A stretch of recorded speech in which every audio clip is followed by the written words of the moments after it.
Tonight we're speaking about resolving conflict. Resolving conflicts. This is a tool that we're trying to fit into our toolbox. I don't think there's any person who really loves conflict with a person you love a lot. It never leaves you feeling good. It is inevitable, but it's never nice. But the difficulty is we often don't know how to fix it. And sometimes, many times, we've got bad patterns of doing conflict. And so we just find ourselves kind of spiraling through the same stuff, and then a little bit of a truce. And everything's peaceful, and then we spiral a bit again and spiral a little bit again, never really dealing with things and moving forward. And so that's the reason and the aim of tonight, is to help us think and figure these things out. I wish I could say we have fixed it, we never conflict anymore, but that would be totally untrue. This isn't about not conflicting anymore, it's about resolving it when we do conflict. I guess in some ways we should be asking this question: why is conflict inevitable? And I'd like to suggest a couple of things. First of all, and most importantly, we are different. We come from different backgrounds, even if you're pretty close in terms of culture and family and all that kind of stuff, very different backgrounds. We have different priorities, different desires, different personalities, not to be underplayed, different opinions on just about everything. It would be a very, very, very, very long list if I was to start explaining the differences between Jackie and I. At almost every level, we're exceptionally different. When she goes into a mall with no stress on time and not to buy groceries, even if she's not spending heaps of money just window shopping, it relaxes her. Doing that for a couple of hours, it kind of fills her tanks up a little bit. It just makes her feel a bit more energized. As I drive into a mall parking lot, I can feel my bucket emptying. Just finding the parking is sometimes stressful. I just cannot wait to get out. I'm exhausted from hours walking around a mall. Jackie is really good at decor. She did a decor course last year. She's got an eye for detail, for aesthetic, and that's really, really helpful. I, on the other hand, I'm good with road maps. That's one of the many differences between us. Remember driving in the UK, we had a borrowed car and we were on the motorway and trying to read this map because this was how long ago? 12 years, because Levi was just a little baby, so we didn't have GPS stuff. Trying to read the map, and I'm saying, where are we? Do we take this next exit? And she's, I don't know. Just stop. And I'm thinking, that would be fatal. Eventually, I was driving with the map book on the steering wheel, and it was quite a quiet drive. Jackie is exceptionally generous. One of the things I really love about her, she's really good at generosity. I, on the other hand, am really good at savings. And so, as we've figured things out along the way, we feel like we make a good team, but not without its differences. And the deal is, when we interact with these differences, we very often try and change our partner. We try and make them like us.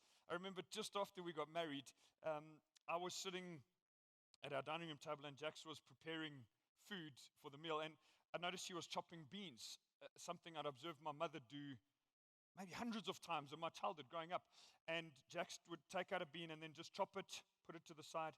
And this might be the German side of my genes, because my mother was German, but I said to her, do you know there's a more efficient way of chopping beans? I said this with love. I mean, I was wanting to help the whole process. And she looked at me. She says, if you're not willing to come into this kitchen and physically help me, then I'm not open actually to suggestions at this point. And I haven't been into the kitchen all that much, to my shame, since then. The other reason why conflict is inevitable is because we are naturally self-centered. Although I guess if I was to comment on our marriage, I'd have to say it's Jackie who's naturally self-centered.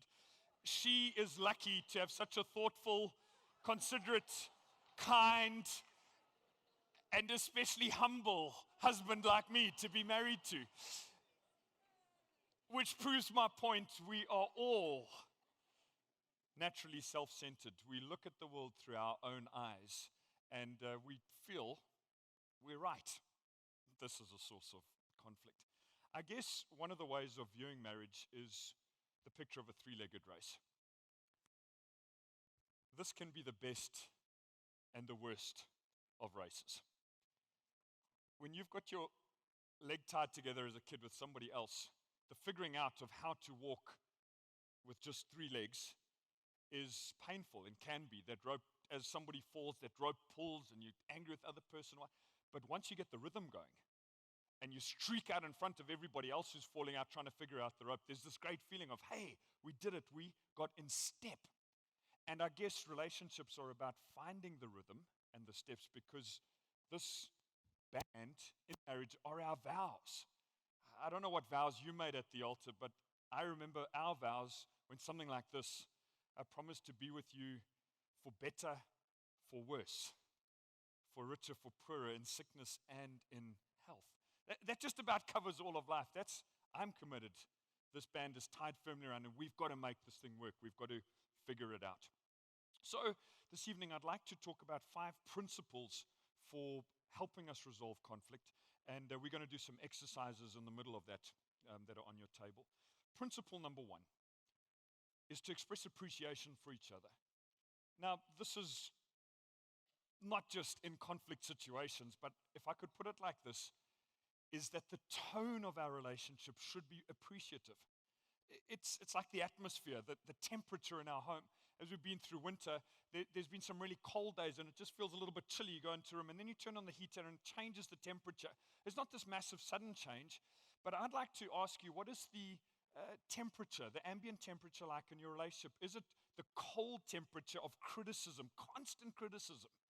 Or is there the warmth, just in general life, of appreciation, of looking out for each other? When we find the space, the joy in relationship to make our spouse feel like the most important person in the world to us, the temperature rises, the tone rises. That resolves a whole lot of conflict just right there. Doesn't take it all away, but it sets the tone in our relationship. But if we're constantly nitpicking, if we're constantly finding fault, if all that's coming from us is critical, it's difficult to live with that. In going through these notes with Jax, I said to her, do I do that to you? And she said, you do, but not all the time, which would have been my answer as well. I know that part of my weaknesses are often that efficiency thing with the beans carries through all of my life. I'm looking for better ways to do things, and very often I don't pause to say, thank you, or well done. It's like, okay, what else can we make better, and what else can we make more efficient? And this has been something that we've had to speak about. When we focus on what we like and admire about our partner and call it, name it, say it, it changes the temperature. It just heats that room by a couple of degrees. That's a good thing. Very often, our relationships, if I could use the illustration of a donut, it's got so much good and sweet stuff there, but we tend to find the hole.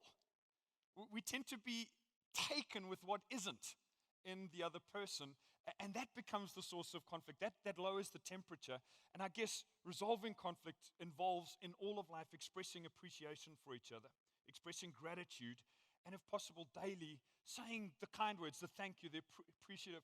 I know that there's some guys who may be like me. You're not the most poetic, romantic guys in the world. Jackie, I think, would give just heaps of stuff to turn the romantic dial up a bit in Steve Wimble. I just don't think of those things. I check some other husbands, the most astonishing romantic things. I think, wow, where did he come up with stuff like that? And I guess if I just paid more attention, I could, but naturally I'm not there. But every single one of us can express kind words. Every single one of us can do kind things. And that the tone, the temperature of a relationship is appreciative. Point 2 or the second bit in this conflict resolution toolbox is to identify and accept differences. Now, I think you might enjoy the 2 exercises that are coming up, because one of them is about identifying and maybe even laughing about some of our differences. It's good for us to recognize differences of temperament, of personality, of upbringing, and of values. We conflict about something, say, well, why did we conflict? And then I hear, well, that's how she thinks because that's how her parents taught, and that's how I think because that's what happened in my home. We're like, wow, Christmas. Gee, that should never be a conflict. Best day in the year. But her family did Christmas a certain way. My family did Christmas a different way. It's a heightened moment of emotion. We've got a little bit of conflict around Christmas. Wow. Okay, figure it out. Try and resolve things. The weird thing is that very often the stuff that we conflict with in our spouses are the things that attracted us to them in the first place. A girl might love his kind of fun-loving nature, just this carefree attitude to life. Be married to that for 10 years and suddenly that becomes irresponsible and not willing to get in, just buckle down and do stuff. He might have appreciated this, that, the next thing about her, and 10 years later that's totally changed and we see the shadow side of exactly the same mountain. It's not that they've changed a whole heap. It's just that instead of seeing the sunny side of it, we're seeing the shadow side. Romans chapter 15 and verse 7. How's this for a beautiful verse? It says, accept one another then, just as Christ accepted you, in order to bring praise to God. This verse seems to be saying that when Christ looks at us, he doesn't have this very high bar and say, okay, Steve, if you can jump over that bar, I'll accept you. He says, I'll just take your warts and all. And Romans says we should accept one another. How much more our spouses, just as Christ accepted us? In other words, hey, there's some things about you that are different. I recognize them and I accept them. We try and accept these differences. I guess this means that we try and avoid changing the other person. Boy, is that one way to get conflict going. If my mission is to try and change Jackie, make her like me, that just leaves her feeling he doesn't think I'm good enough. And vice versa. Feels she's constantly trying to change me. Boy. But when there's appreciation and a commitment to changing ourselves, there's a different tone in our relationship. I would like to suggest that we can see marriage as a right and left hand combination. Is that we mirror images, and if you like, hands clasping each other. Let's say that this is me, and I've got strengths, but boy, do I have weaknesses. No one knows those better than Jackie. She has got strengths, and she has got weaknesses. If we find each other, our strengths can cover for the other person's weakness, and we can clasp like this. We become closer, we become stronger. When we miss each other, we're less strong. We're just living with our strengths and our own weaknesses and finding fault in the other person. And I guess having said all of this, it really helps to maintain a sense of humor because of differences. We are just different. And instead of conflicting where possible, try and laugh or just see the funny side of these things. I said to Jackson, I need some stories for this point, and I don't have you here to be my bouncing board. She said, I can think of 2 stories where we really laughed afterwards. The first one was, it probably wasn't our first 2 years of marriage, and we were lying in bed, the lights were off, it was quite late, and at that point she decided to just pour out her heart, what was happening, and some stresses she'd been carrying. I, on the other hand, was very tired. And I didn't want to fall asleep. I wasn't trying to fall asleep, but I did. As she hadn't noticed, she was just talking and I fell asleep. But as I fell asleep, I had a nightmare. And in this nightmare, I was walking down into this train station and there was this concrete beam that just swung down and it was coming straight for my head. And I just shouted, ah! And woke up like this. She was still talking. She looked at me, she says, were you sleeping? I said, I was in this train station, I nearly died. She said, why weren't you listening to me? I said, I'm sorry, I didn't mean to fall asleep. She went to bed upset. We laughed about it a couple of days later, and we decided that that wasn't our best time to have these deep heart-to-heart conversations, mostly because I would drift off. We had another moment where we went out for coffee, and this was just recently, and that's our kind of time to unpack a little bit, hopefully. And she was just kind of talking through the week, and she had quite a serious look on her face, and she was sipping must have been a milkshake or something. She was sipping and then just talking.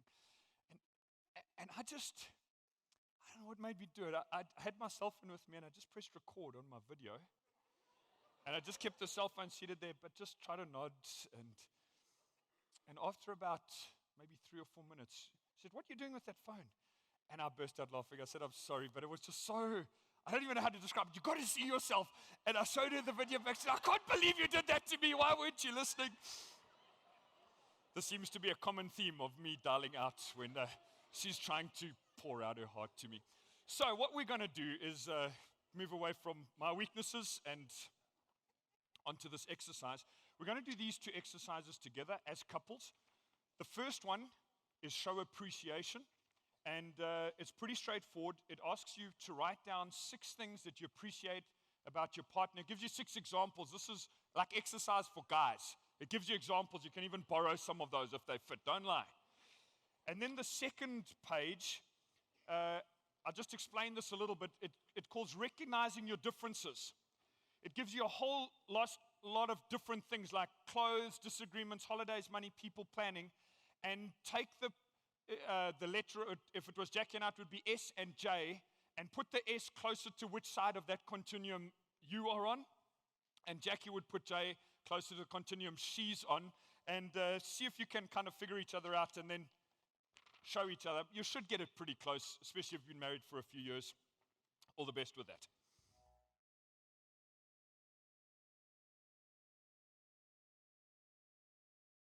I said I'd like to cover 5 things tonight that are tools for helping us to resolve conflict. And we kind of get into the nuts and bolts, the meat of that now with this one. Point 3 is learn to negotiate. And this isn't about being at war and kind of trading to arrive at a truce. This is about resolving and getting close together again and figuring out how to do it. So I'd like to throw out 7 practical steps to peace. The first one is this: find the best time. I think I can say with full conviction that Jax and I have never properly resolved the conflict after 10 o'clock at night. We've started a few, but I don't think we've resolved any. When there are high pressure moments with short amount of time and just not time to connect, we seldom resolve conflict in those moments. But often conflicts arise in those moments. And so part of the learning to negotiate is negotiate to finding the best time, to be able to say, maybe we should discuss this at a better time without that feeling like machine gun fire. And if we say that, we really mean it. We have a rule now, after a little bit of experience, that after 10 o'clock at night, we don't generally try and resolve conflict.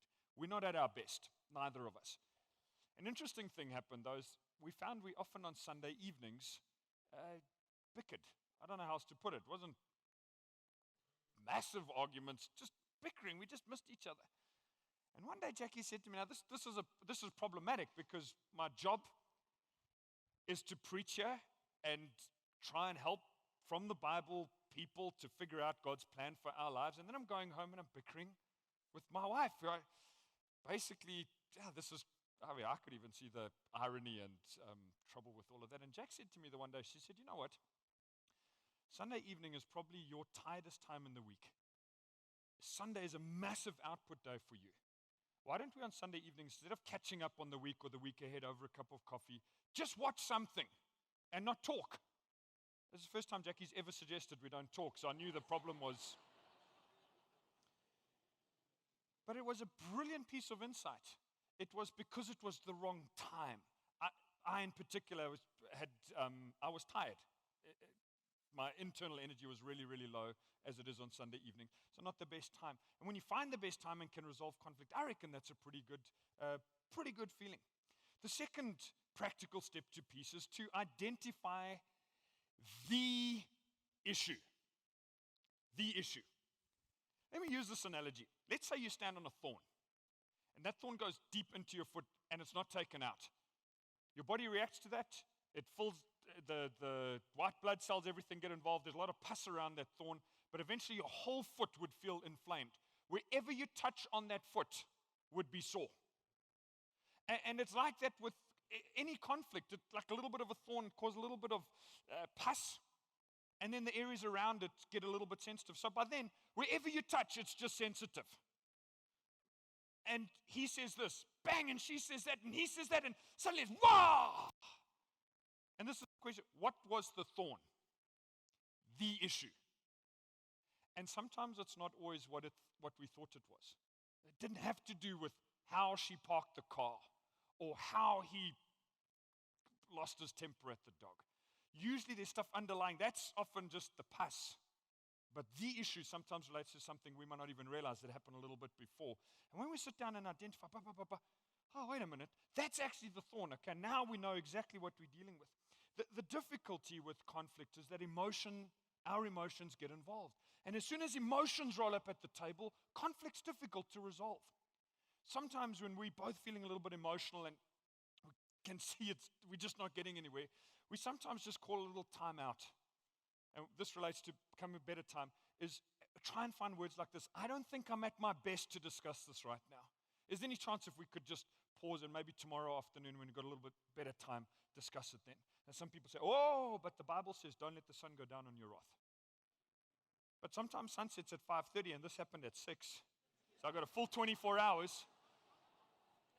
I think what the Bible's saying in Ephesians when it says that is Paul is saying don't leave the thorn in the foot. Get the thorn out the foot. Don't let things fester. Don't let days roll by. Get it done. Get it sorted out quickly. And we're trying to solve the problem, not solve each other. They say, oh, geez, it's one and the same. You don't know my spouse. They are the problem. No? You chose them. There's something in there that you love about them. Usually hundreds of things when we start thinking about it. It's the issue. Start plucking out thorns. Hey, wait a minute. We find each other again. The third thing is discuss, don't attack. I've got some people obviously done a lot of discussing, just agreeing with me heartily there. When emotions roll up at the table, as they usually do when there's conflict, in about 3 milliseconds, we can go from discuss to attack. And these are the kinds of things we say to each other. I mean, can you believe it? We say this to people we love. It's like strapped onto our back is a machine gun of memories, some of them that might go back years, and we just hold that over our shoulder and just start spraying bullets. You know, you always ba ba ba ba ba ba ba. And then it rolls on a bit, and you know what? You never ba ba ba ba. You never. You always ba ba ba. Now, usually that's blatantly untrue, because there was a time in the middle of the night when they were sleeping when they didn't say that. But out of the emotion, we're just trying to make our point. It's like we bring everything we've got to try and make our point.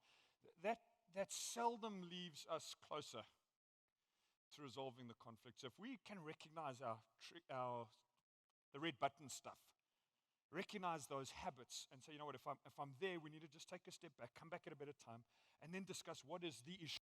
Usually we go better. Jackie and I we've kind of tried to covenant and pledge to each other that our rules of engagement, even when we're very angry, which happened to me once, that's a joke as well, I wish it was true, is that we won't use the words always and never. And we will try and use these sentences. We will say things like this: I feel like this, or I felt hurt when you did that. I felt frustrated when you did that. That's describing my feelings rather than attacking, saying, you always do that. You always make me ba ba ba, which isn't true. It's how I'm feeling. And we've given each other permission that if the other person just slips into some of that negative language, Jackie can pause me or I can pause her. I'm sorry, what I meant to say is, and we try and get the discussion back on track, even if there is some heat involved in it. Sometimes the candle helps. If you're a persistent interrupter, or you're married to a persistent interrupter, and you think, I'm not sure I can get through all of what I want to say without it. You might like to say something like this. Remember that Alpha Marriage course? That guy up in the front who filmed his wife while she was pouring out her heart said we should use a candle. Would you mind if we lit a candle and whoever's got it just finishes what they say? It's just a way of giving us something to work with while we communicate, while we try and figure things out and move forward. Fourth practical suggestion is to work on possible solutions. So we've identified the issue, try to get the emotion down. Okay, this is what the actual problem is. This is what's bothering me. We could then work out possible solutions. There might be 5. It's like, okay, how could we resolve this then? What could we do differently? List 5 things and then, fifthly, pick the best solution for now. One of the conflicts that we had related to plans that I would make, usually with my family members, extended family members, without consultation. So my dad, he's passed away now, and boy, do I miss him. He was just such a, unstructured guy. He would just like phone and say, hey, shall we do this? Or, hey, what about on Saturday we go to the rugby? And I'd be so pumped, and sure it would be no problem with Jack. So, no, absolutely, I'm in, Dad. Or my brother would phone me and say, why don't we go? Hey, for sure, Lekker, why don't you actually come around? I'm sure it'll be no problem with Jax. And then I just say, they're coming around on tomorrow evening. Is that cool with you? So, and it just seemed that what I was picking up is that it wasn't cool, but I couldn't understand that because we were free, and she likes my family, mostly. And then we get down to the thorn, and it's that I just didn't consult her first. She didn't have the freedom to now change the plan, because if she did, it's like, hey, sorry, Dad, Jax says it's not good for us. That's also not good for us. So the solution is not that difficult, but sometimes there's emotion in the way. It's like, well, why don't you love my family? It's like, no, what could a solution be? Before you commit to anything, please just check it with me. Like, so you want me to say to them, I'm going to check it with Jax. Won't that make you out to look like the bad guy? She says, no, that doesn't matter. Just as long as everybody knows, it's us first. I tried, and didn't always get to use that as the solution. So yeah, it sounds great, but let me get back to you. I just want to go and check our calendar, our diary. It's not even putting it on her. We just check our calendar, check. And then I go there, Jack says, no, we've already agreed to do that. Oh, I'm so grateful. Thank you. Sorry, can we make it another time? Small example, but you could roll that out into many, many different things, because there's usually a solution there if we're both willing to work at it. Sixthly, practical point to peace, is to be prepared to reevaluate if it seems it's not working. One of I described our differences in spending money. And this process, we've been through a couple of different times and from different angles to try and find a way that works for Jax and that works for me. Because it's not my way isn't right, nor is her way right, but we're trying to find each other and occasionally have these disagreements or misunderstandings. We just see things differently. Go back, okay, our plan for the last few months didn't work. Let's reevaluate. Why don't we try this? For me, that's the give and take. That's the, if I could say, the negotiation, is the willingness. When somebody, either the husband or the wife, plants a flag and basically says, I'm prepared to fight my last battle on this issue, a conflict can just push a relationship further and further and further apart. A willingness to negotiate, a willingness to say, you know what, okay, let's take these flags down. This is how I feel, and I feel pretty strongly, and this is how you feel. How do we resolve it? Is there any middle point that we could meet? Just that, being willing to do that is an act of love. Being willing to say, you know what, I see things strongly and I feel like this, but I'm willing to do something, willing to change a bit that we can resolve it and find each other. If it's only one person who's always ever saying that, eventually that person starts to feel ridden over and taken advantage of. And if you always the person, husband or wife, if in your relationship you are always right and your spouse always has to move to come in line with you, chances are that the underlying tone isn't that caring, kind, loving tone that it could be. And so maybe tonight is just a reminder that we can find each other in better ways with all of our differences that we've laughed at a little bit earlier. I told you that I thought I'd found a resolution with my dad. Well, that all changed when he moved he rented offices on our property in Maritzburg.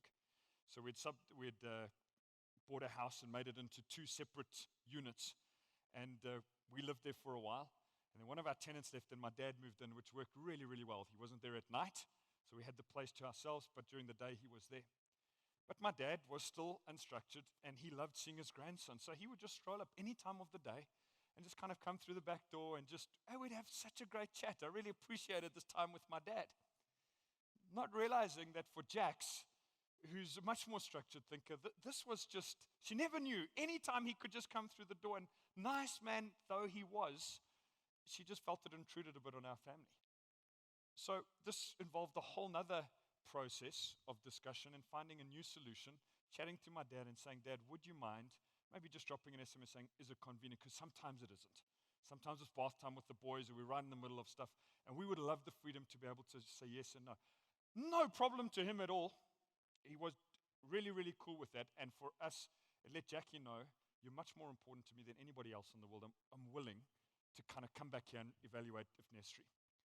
Are you ready for the seventh and most difficult part of the practical ways for peace? And we're going to go into an exercise after this. This is it. You're holding tight, got your seatbelts on?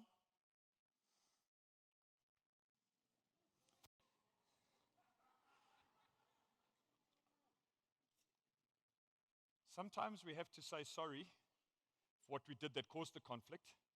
Other times we've got to say sorry for what we did while conflicting. Sometimes the thorn becomes small compared to the spears that we throw with our words. And if we were part of the problem in the thorn, we can say sorry for that. But if our words, our actions were spears, that cause a whole different kind of wound. I am sorry. Words that come so difficult to some of us. Some of us are great, easy saying sorry, just, I'm sorry. Others of us are able to say I'm sorry, that means I'm really not. When somebody's genuinely sorry and says, I'm sorry for the way I said that. I'm sorry for the way I lost my cool. I'm sorry for the way I didn't think about you, respect you. Immediately, it changes things. Immediately the temperature changes. When there's humility, and husband and wife can find a way to say sorry for what they did without patronizing, without just sweeping over the issues. I'm genuinely sorry. Amazing how quickly we find peace again and then can move forward. I took so long putting those words up because I very often find it difficult to say sorry. I'm looking in the mirror, saying these things and thinking, boy, God help us, because we're so very different and I love her so much. I need your grace to do all of this. Now, for our next group exercise, what we're going to do is split into men and women. So men congregate on one end of the table, women on the other, and I'm going to answer these two questions.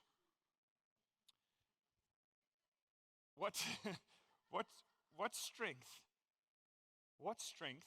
do you bring into conflict resolution? So as guys or as girls, chances are you're good at some of these things that I've spoken about tonight. This isn't arrogant to just say, well, in conflict resolution, I tend to generally want to discuss things. That's a positive.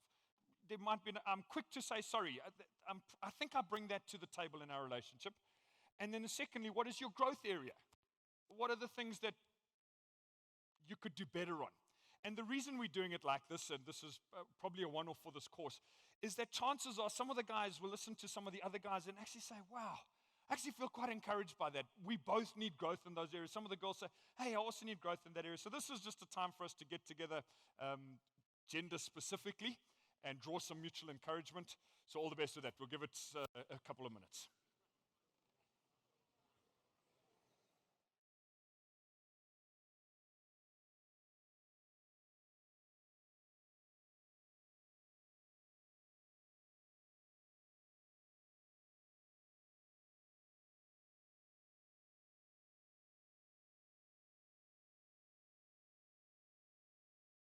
If the third thing is learning to negotiate, this is the fourth idea that I'd like to throw out tonight, is when it comes to resolving conflict, is we need to be committed to growing together. The fact that you came to this course means you've already committed to this process to some degree. Committing to growing together means we acknowledge that we're able to change and we're willing to change. Does that make sense? We're able to change and we're willing to change. We are, let me backtrack to say this. Some couples that I've chatted to said, we're just incompatible. At every level, we miss each other. And I'd like to suggest that's only true if one or both spouses are not willing to change. While I'm willing to change, we're compatible. That doesn't mean it's going to be an easy click. Of course not. We're vastly, vastly different. But if my contribution into my marriage is this: I'm able to change and I'm willing to change. I don't know what to change yet. God knows. I don't. But I'm willing. If I can figure this out, I'm willing to make changes. We can grow together. The Bible says in Matthew chapter 7 and verse 3, why do you look at the speck in the other person's eye and not see the plank in your own eye? In some ways, Jesus is saying, maybe if he was living here today, he would say something like this: be careful of the blind spots on the vehicle of your life. A blind spot is a blind spot because you don't know it's there. You think you can see clearly with your mirrors. I'm using a driving analogy. But until you turn your head, you might not see a vehicle there. Just the other day, driving along, and when I was taught how to drive, it was look into your blind spots, guessing most of us. And I was so grateful for that habit, because the other day, I very nearly wiped out a car next to me. I was just drifting, and then just my blind spot. Check, there's a car right here next to mine in my blind spot. So grateful that it didn't wipe us out. Now, when it comes to our conflict resolution habits, every single one of us, every one of us, have got blind spots. There's not one person here that can say, I have this absolutely taped. And they're blind spots because we don't properly see them. So one of the best gifts I could give Jackie is this: I acknowledge I have blind spots. In the heat of the moment, it's maybe not the best time to point them out. But I'm acknowledging I've got blind spots. I'm bringing that into our marriage. And we can only change when we know what matters to the other person. And so this week is part B of last week. Communication, conflict resolution. It involves connecting, involves figuring each other out. When I find out what matters to her, I can figure out what changes I need to make. And it is plenty. I look back on how much I've changed in these years of marriage that we've had, and I'm guessing there's still a whole heap more changes coming up. If I knew what they were, I probably would have done all of them, but I'm figuring it out as a voyager, as a guy on a journey before God, saying, please help me. Saying to Jack, please help me, and trying to find each other in deeper and deeper ways. It's good to tell the other person what frustrates us. It's good to tell them what hurts us. The tone is important. I said earlier, it's not machine gun, but that frustrated me. That when you did that yesterday, it just didn't leave me feeling great. This is good. This helps us get to know each other. Requesting change of the other person is helpful, but demanding change is harmful. So I can bring my thoughts and my feelings, find ways to articulate them. Requesting a change or negotiating, talking, discussing a change, that's helpful. Of course, that's what we're talking about tonight. But demanding it, planting a flag, being willing to kind of make my last stand on that thing can be very, very harmful in a marriage. Another killer for any relationship is unrealistic expectations. And what I mean by this, and we grow together to figure these things out. What I mean by a realistic expectation is an expectation that they're going to be there. That at a base level, we're going to carry out this relationship. An unrealistic expectation, if I'm expecting the other person to be more for me than God intended them to be. And what that leads to is a downward spiral. I have these unmet expectations, unsaid, undiscussed. We haven't negotiated. And then Jackie can't live up to those things because no wife can. And then I get disappointed, and then I get a little bit hurt, and I get a little bit bitter. And that festers, and that's some thorns in my heart. And then that little tornado moves over to here, and something else happens with the kids, totally unrelated. And I think, oh, here we go again. Unmet expectation, disappointment, bitterness, hurt. Another little. If I pile up enough of that, I can end up with such damage on the inside of me that everything is sensitive. It's like, hey, forget finding the issue. It just feels like I've got thorns everywhere. Push a point and it hurts. I'd like to show you a diagram that's very simple, but it's very profound. This for me would be the opposite of the spiral. This is a biblical triangle. Is the husband and wife relationship is not just one line across the bottom connecting husband and wife. It's a three-way relationship. If I love God, that's my relationship with him, that line. And if Jackie's following him, that's her line with him. Separate relationships, and this is our line. What happens as I get closer to God? And as she gets closer to God, what happens in this triangle? We get closer to each other. We are vastly different. This triangle, this screen isn't big enough. But as I'm connecting with him and she's connecting with him, he's kind of sending us the same message. be humble, be willing to change, go and sort things out. You said some nasty stuff back there, go and say sorry. And as I get closer to him, we get closer to each other. And this is a lifelong journey. I'm guessing, and it actually was our hope, that there'd be couples here on this course that were part of churches and connected with God, and people that were totally disconnected from God in whatever way. And I would like to leave this not in a preachy kind of tone, but just with some food for thought. If this is true, this makes God the most important part of a marriage. Because he's talking to me, he's talking to her, he's perfect, he has no worries, no sins, no insecurities, all that kind of stuff. As we connect with him, we connect with each other and grow a little bit closer. I'm not sure how you can do marriage without God. I've seen some pretty happy marriages, but I'm not sure how deep that connection is.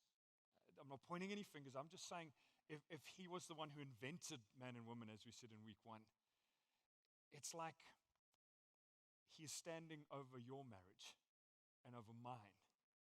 This amazing Heavenly Father. And he's saying to me, Steve, I want the best for you. I want you to be the best husband that you could be. I designed you for best. And he's saying to Jackie, don't worry about his nonsense. I want you to be the best wife that you can be. And if you walk with me, I'm going to help you. Because some of these conflicts sometimes seem insoluble. Some are so big. Some are so difficult. Some are so painful. And then I come to him and I say, God, I'm all out. I'm fresh out. I don't know what to do with her. She's saying, I don't know what to do with him anymore. And God's saying, I'm actually there to help you. Which leads me to my 5th and final point, is that part of resolving conflict is building a habit of just praying together. And these needn't be long, lofty prayers, but it could just be a minute or two, a goodnight prayer to God, connecting. Usually try and just hold Jack's hand or just have some physical contact. She appreciates that. And just talk to our Father about the day. Now, there's some of you that might say, I'm not that great about praying out loud. If you can't do it with your spouse, I'm not even sure what to suggest, but I'll tell you this much, is God doesn't mind it if it's just halting and comes in 1 or 2 sentences. And before we land and go into our group discussion, I would like to pray for you. And if you're married and your spouse is here, I'm going to ask you to just take them by the hand. And so I'm not asking you to pray out loud now. Some of you are breathing a huge sigh of relief. You're like, oh, that guy's getting all heavy on us right there. I'm just going to ask for some divine help. And maybe, as I'm praying out loud, you could just echo this prayer in your heart and say, God, I came here to grow. And as we've done 3 weeks, I'm realizing I need more divine help. And so please help me. So why don't we close our eyes together? And this might be brand new for some people, and that's okay. Father God, it's such an incredible thought to think that you are looking down and you're here, you're with us, looking on every one of us, and you're thinking great thoughts about us. In spite of our weaknesses, you're thinking, I want this man to be the best husband he can be in me, and I want this lady to be the best wife she can be in me. And we're flawed. We don't always know how to do these things well. And so as we hold our spouse's hand, we are asking you tonight for just some divine help. A bit of extra grace, a bit of extra humility, a bit of extra kindness, that we can change the temperature a bit in our home, just turn it up a degree or 2. Appreciation. We can figure out better ways of resolving conflict. Please help us in this in Jesus' name. Amen. Amen. We're going to go and finish off for the next 10 minutes or so, going back into our groups with the same question we did last week. What was your number 1 takeaway from tonight? If you've finished discussing that, you might like to talk about your number 2 and number 3 takeaways. And then before we're done, group leaders, you might like to just get a feel for how many guys have enjoyed the homework, if anybody's got to it, and maybe just ask, when are you going to do homework in this next week if you've got some time and you're both around? So all the best.